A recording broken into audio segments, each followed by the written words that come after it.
Welcome to the writing formula. Yay!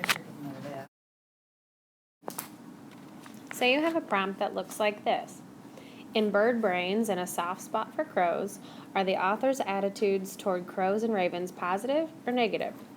How do the authors convey their views? Use examples from both articles to support your response. In your response, be sure to identify the author's attitudes toward crows and ravens, explain how each author supports his views. Use examples from both articles to support your response.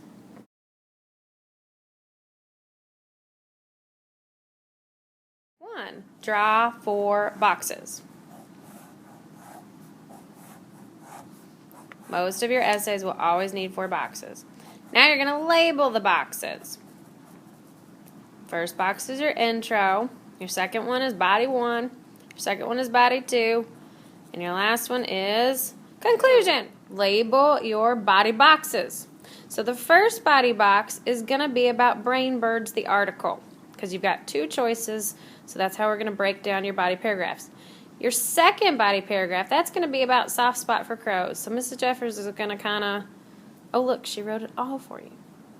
Perfect, Soft Spot. And then you're going to put it in quotation marks just so you remember, okay, those are the articles.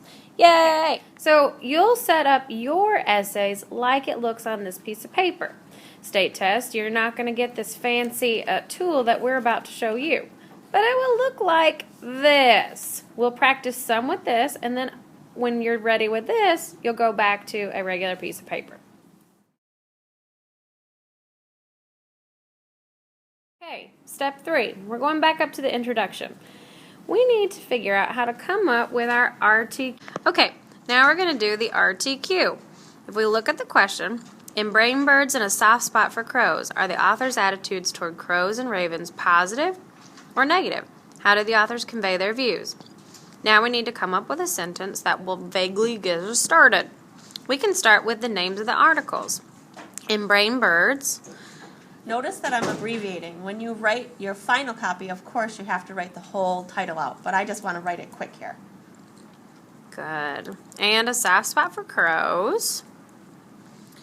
What we need to talk about their attitudes. So we could say the authors have attitudes towards birds. That way we don't have to make a decision yet exactly what we're going to write, but it lets your reader know exactly what they're going to be reading about. Now that we've got the RTQ part done, now we need to look at body 1 and body 2. Mrs. Jeffers already wrote what our body 1 is going to be about, and that's bird brains, and our body 2 is going to be about a soft spot for crows. So for B1, you just need to write something about bird brains. You can start it out with the name of the article. Bird Brains is about, and then you're going to fill that in. Body 2 is a soft spot for crows. We'll start it the same way. A soft spot for crows is about, and then you fill that puppy in. Just to be super grown up about your writing, we've got one more sentence here, but Mrs. Jeffers is going to explain that. You can come up with one more sentence. Look at what you wrote up here. Maybe you can tell how they both are positive. Maybe you can tell how both of them are negative. You can think of one more thing. Put it right there. Yay!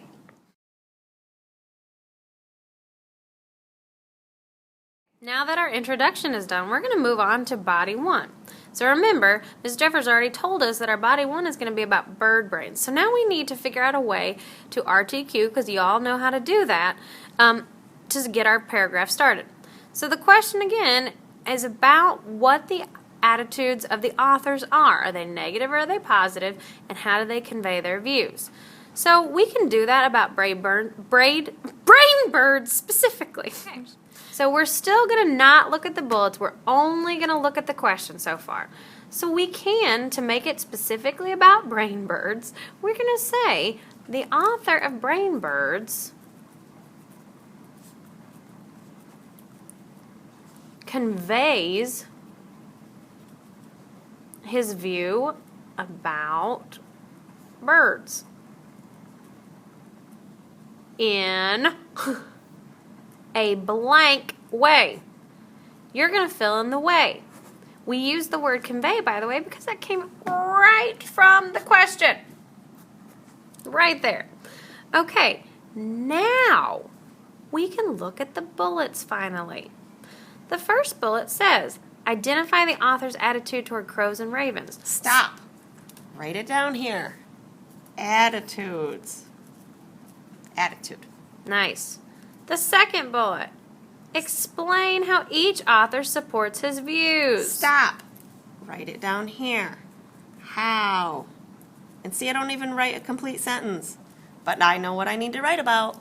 Woohoo. Then the third bullet says use examples from both articles to support your response. You don't need to worry about that right now because you are going to talk about both articles, bird brains and then a soft spot for crows. So look, Mrs. Jeffers marked out those bullets so you don't get freaked out. Now, look at what else she's got. She's got this arrow that takes us over to explain.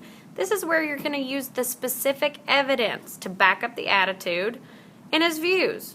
What did you find in the text that can support what you think his attitude is? So you have to find something in the text to put here. And then down here, something in the text to prove how he supported his views. That's your job. Good. You'll have at least 2 of those specific pieces of evidence.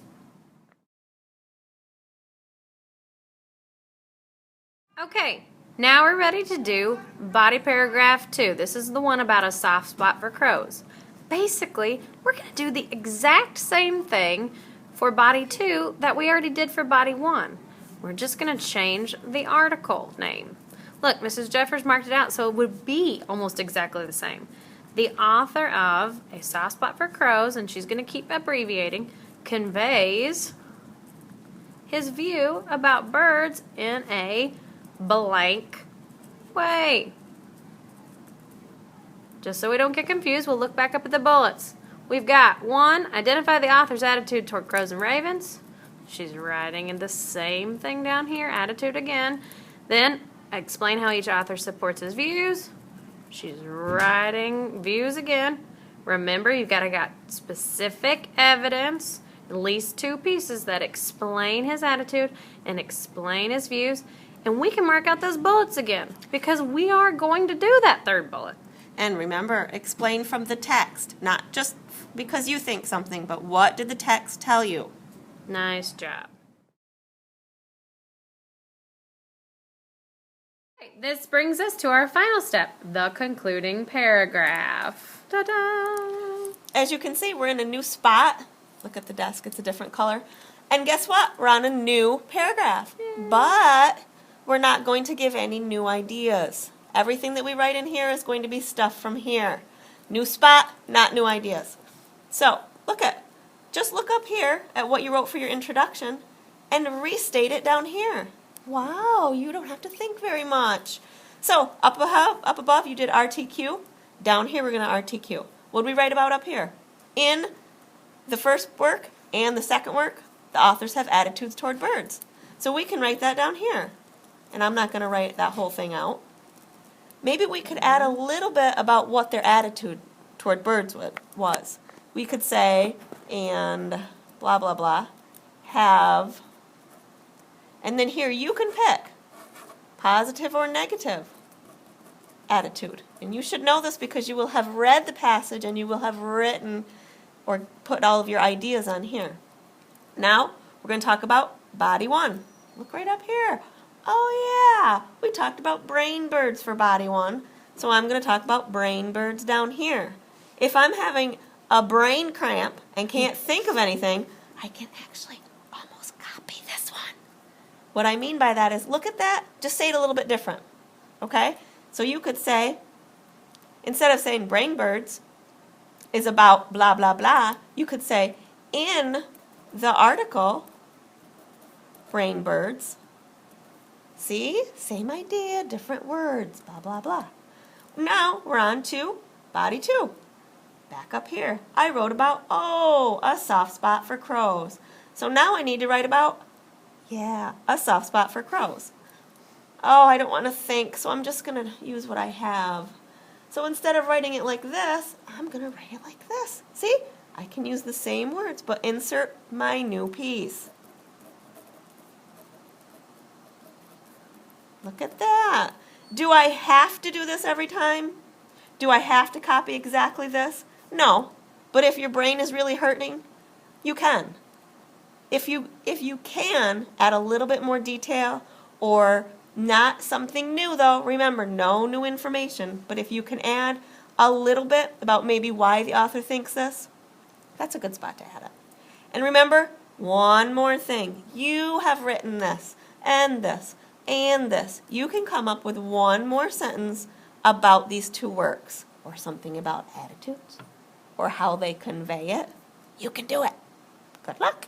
Yay! Now you're all the way done. But we need to remind you, this is only a draft. This is a mess. And it's okay. Because it's only a draft. Yes. But when you start to write your real essay, make sure that you have the whole article written out. Make sure you have things that are capitalized. Make sure you've got periods. Make sure you spell things in the question correctly. Brain birds is right there. A soft spot for crows, right there. The word convey, right there. Make sure you get those things spelled correctly. And edit. Go back in after your beautiful piece is written. Take a 2-second break. Then go back in, read it. Make sure that you have all of your things just as perfect as you can get them.